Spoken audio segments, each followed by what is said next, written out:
ঝড়ের কবলে আমার হাঁস খামারের মারাত্মক ক্ষতি। আপনারা দেখতে পাচ্ছেন যে উপরের চাল অনেকাংশেই নষ্ট হয়ে গেছে, উড়ে গেছে। এখানে কিন্তু ডিম পাড়া হাঁস আছে এবং কিছু সংখ্যক বাচ্চা হাঁস আছে। তো সকালবেলা এসেই দেখি যে খামারের এই দুর্দশা। তো ঝড়ের কবলে পড়ার পরে আমার খামারের কি ক্ষতি হলো, ভিতরে হাঁসের কি অবস্থা আপনাদেরকে দেখাবো। এর পরবর্তী যে প্রয়োজনীয় পদক্ষেপ কিভাবে নিব, কিংবা হাঁসের আসলে কি ধরনের ক্ষতি হয়েছে, হাঁসকে আজকে কি ট্রিটমেন্ট দিব, কি ট্রিটমেন্ট দেওয়া উচিত, এরকম ক্ষতি হলে সে সম্পর্কে আমি অবশ্যই বিস্তারিত কথা বলবো। আসলে মনটা অনেক খারাপ হয়ে গেছে। এরকম আসলে আশ্চর্যজনক একটা বিষয় দেখলাম যে এই ঘরটা কিন্তু বেশি দিন হয়নি আমরা তৈরি করেছি। তো যাই হোক, আমি ঘরে প্রবেশ করছি, আপনাদেরকে নিয়ে একটু দেখাই যে আসলে কোন ধরনের ক্ষতি হয়েছে, আর এই ঝড়ের কবলে কার কার খামার পড়েছে, কী ধরনের ক্ষতি হয়েছে। আপনারা দেখতে পাচ্ছেন যে আমি আসলে এখানে একটা পার্টিশন করেছি। এই পার্টিশনের ভিতরে কিছু সংখ্যক বাচ্চা হাঁস এনেছি।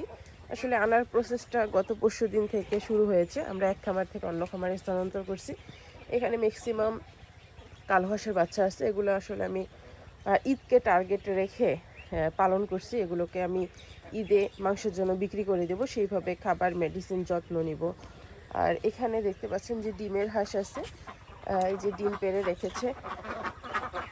আমি একটু দরজাটা বন্ধ করে দিয়ে আসি সর্বপ্রথম। তো এই যে ডিমের হাঁস, আমি বারবার কিন্তু আমার যারা খামারি ভাই বোনেরা আছে ভিডিওর মাধ্যমে বলি যে ডিমের হাঁসকে হঠাৎ করে বৃষ্টিতে ভিজানো যাবে না। বৃষ্টিতে ভিজালে তাদের কিন্তু অনেক ধরনের ক্ষতি হতে পারে, যেমন ডিম হ্যাম্পার হতে পারে। তার কারণ হচ্ছে তারা হঠাৎ করে ভয় পায়। এই বৃষ্টির কারণে অনেক সময় বিদ্যুৎ চমকায়, অনেক সময় বাতাসের তীব্রতা বেশি হয়, তারা ভয় পায়।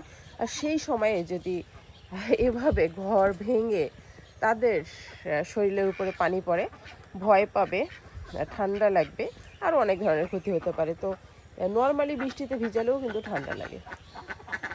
তো এখানে অনেকগুলো হাঁস দেখতে পাচ্ছেন গা শুকাচ্ছে খুব সকালবেলা। এই যে একটা দৃশ্য, এটা আসলে এক আনকমন দৃশ্য।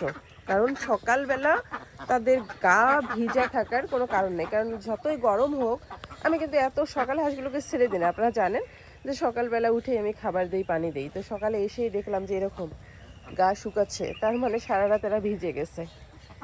তো এই হাঁসগুলোর এখন কিছু ক্ষতি হওয়ার সম্ভাবনা আছে।